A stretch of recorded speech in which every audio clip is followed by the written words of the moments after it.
Dikisahkan, ada seorang dokter yang berasal dari negeri barat.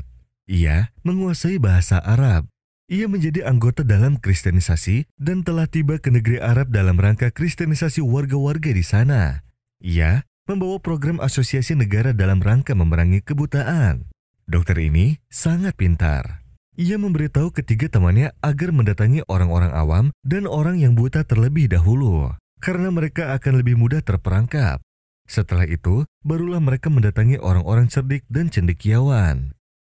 Maka datanglah dokter itu ke sebuah desa yang miskin dan bertemu dengan seorang anak buta yang sedang bertani.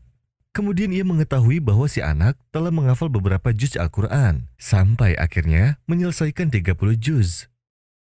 Dokter itu duduk di sampingnya beberapa saat, lalu ia bertanya padanya mengapa ia bisa menghafal Al-Quran, walau dengan keadaannya yang seperti itu. Sang anak menjawab, Al-Quran adalah sebuah mukjizat yang Allah turunkan kepada Nabi besar kami, Nabi Muhammad SAW. Dengannya, kami dapat mengetahui Islam, surga, dan neraka, yang mana Rasulullah pernah bersabda, sesungguhnya Allah menaikkan derajat suatu kaum dengan kitab ini dan menurunkan derajat suatu kaum dengannya pula. Sang dokter melihat anak itu dengan takjub. Lalu ia memulai aksinya dan ia berkata padanya, bukankah kamu lihat bahwa di dalam Al-Quran ada banyak kesulitan, yang mana Al-Quran itu sendiri berjumlah 30 juz, dan di sana terdapat ayat-ayat yang mirip secara lafaz dan maknanya. Mengapa kita tidak menghapus salah satunya karena mirip? Bukankah itu hanya pengulangan kata yang tidak ada faedahnya?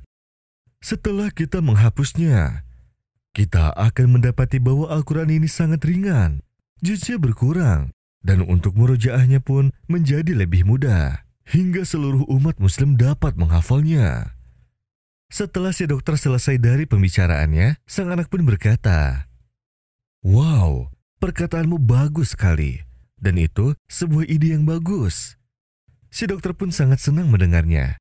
Dan ia berpikir bahwa anak ini sebentar lagi akan masuk ke dalam perangkapnya. Akan tetapi, si anak meneruskan perkataannya.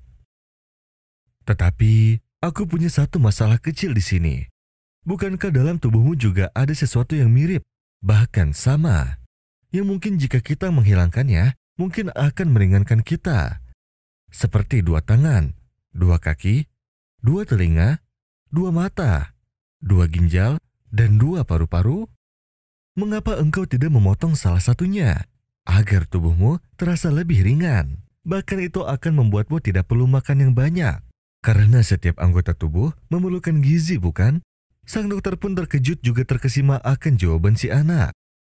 Lalu ia berkata dalam hatinya, jika jawaban ini keluar dari orang yang buta dan tidak terdidik, lantas bagaimana jawaban yang keluar dari para cendekiawan? Ia pun bergegas menelpon ketiga temannya dan berkata pada mereka, ayo pergi, kita harus bergegas. Karena jika sedikit saja kita lebih lama di sini, aku bersumpah, kita semua justru akan mengucapkan kalimat syahadat, lalu akan masuk Islam. Saat itu, datanglah kakak dari si anak tersebut, yang mana ia adalah seorang yang berpendidikan tinggi. Setelah ia tahu bahwa ada dokter yang berbincang dengan adiknya, ia pun menghampirinya dan berbincang padanya akan mukjizat Al-Quran yang terbukti oleh para ilmuwan barat baru-baru ini. Ia berkata, ilmu pengetahuan modern telah mendapati bahwa kadar oksigen akan berkurang apabila seorang manusia pergi ke tempat yang lebih tinggi. Dan ini sudah dituliskan dalam Al-Quran sejak dahulu, dalam surat Al-An'am ayat 125, yang artinya, barang siapa yang dikehendaki Allah akan mendapat hidayah. Dia akan membukakan dadanya untuk menerima Islam. Dan barang siapa dikehendakinya menjadi sesat, dia dijadikan dadanya sempit dan sesak, seakan-akan dia sedang mendaki ke langit. Demikianlah Allah menimpakan siksa kepada orang-orang yang tidak beriman. Sang dokter pun terkesima, dan ia justru belajar lebih dalam lagi tentang ajaran agama Islam. Dan ia pun berhenti dari aksi misionarisnya.